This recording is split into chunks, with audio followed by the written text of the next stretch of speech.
അമേരിക്കയുമായുള്ള നയതന്ത്ര ബന്ധത്തിന്റെ മേനി പറച്ചിൽ കേന്ദ്ര സർക്കാർ തുടരുമ്പോഴും ഇന്ത്യക്ക് ട്രംപ് ഭരണകൂടത്തിന്റെ കനത്ത പ്രഹരം വരികയാണ്. ഇന്ത്യയിൽ നിന്ന് ഇറക്കുമതി നടത്തുന്ന സാധനങ്ങൾക്ക് 25% അധിക ചുങ്കം ഏർപ്പെടുത്തിയിരിക്കുന്നു അമേരിക്ക. റഷ്യയിൽ നിന്ന് ഉൽപ്പന്നങ്ങൾ വാങ്ങുന്നതിനാൽ ഇന്ത്യൻ സാധനങ്ങളിൽ അധിക പിഴ കൂടി ഏർപ്പെടുത്തുമെന്നും US പ്രസിഡന്റ് ഡൊണാൾഡ് ട്രംപ് പ്രഖ്യാപിച്ചിരിക്കുകയാണ്. ഇന്ത്യയുമായി സൗഹാർദ്ദമായ അന്തരീക്ഷമാണ് ഉള്ളതെങ്കിലും ഇന്ത്യ നല്ല വ്യാപാര പങ്കാളിയല്ലെന്നാണ് നടപടിക്ക് ന്യായീകരണമായിട്ട് ട്രംപ് പറയുന്നത്. നടപടിയുടെ പ്രത്യാഘാതം പഠിച്ചു വരുന്നുവെന്നാണ് ഇന്ത്യയുടെ വിഷയത്തിന്മേലുള്ള പ്രതികരണം.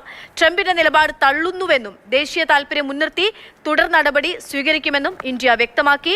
ഇന്ത്യ പാക് വെടിനിർത്തലിന്റെ കാര്യത്തിലും കേന്ദ്ര സർക്കാരിനെ പ്രതിരോധത്തിലാക്കുന്ന പ്രസ്താവന കൂടി ഇന്ന് ട്രംപ് നടത്തിയിരുന്നു. വെടിനിർത്തലിന് കാരണക്കാരൻ താനാണെന്ന അവകാശവാദം ഇന്നും ഡൊണാൾഡ് ട്രംപ് ആവർത്തിച്ചു എന്നുള്ളതാണ്. ട്രംപിന്റെ അവകാശവാദം പാർലമെന്റിൽ പ്രധാനമന്ത്രി നരേന്ദ്രമോദി തള്ളിയതിനു ശേഷമാണ് വീണ്ടും അമേരിക്കൻ പ്രസിഡന്റ് അവകാശവാദം 30ാമത്തെ വട്ടവും ആവർത്തിക്കുന്നത്.